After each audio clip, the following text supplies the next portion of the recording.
Janine now compared to when you were starting the show? It's medyo, we're on a very fresh and fun kind of territory since we got to know each other during, before kami nagsimula. Mga kapamilya, last 2 minutes. Last 2 minutes. Sa PBA pala tayo. Okay. So, reminder, Jericho masyado madaldal.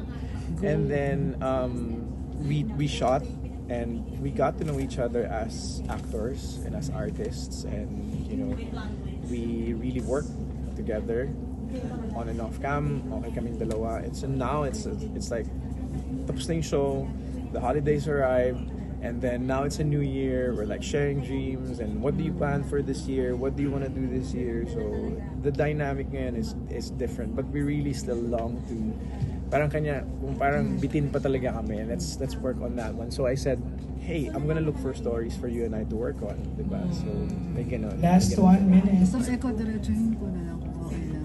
Ano yung label na yun yung magkasintahan na ba kayo? Label pa. May label. Oo, kailangan. Oo. Basta babae. Gusto ko yung label eh. So, label. Asan na ba si Janine? Nobya mo na ba siya? Tanungin ko muna si Janine kung tanungin ko muna siya kung kung anong statement niya as a gentleman. Pero kung ikaw. Oo, gay kasi dapat. Nila yung gay. Sa gay manggagaling yan eh. Hindi!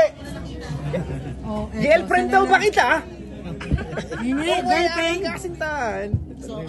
Tanungin muna natin si Janine kaya naman kay Janine kung But pero we're really like each other a lot. I mean, over the past... Okay, bago po. Nag 2 minutes, umabot ng 2 minutes. So sorry guys ha. Sorry, hindi ko na bitawan. Thank you so much. Big foul. Thanks guys. Thank you.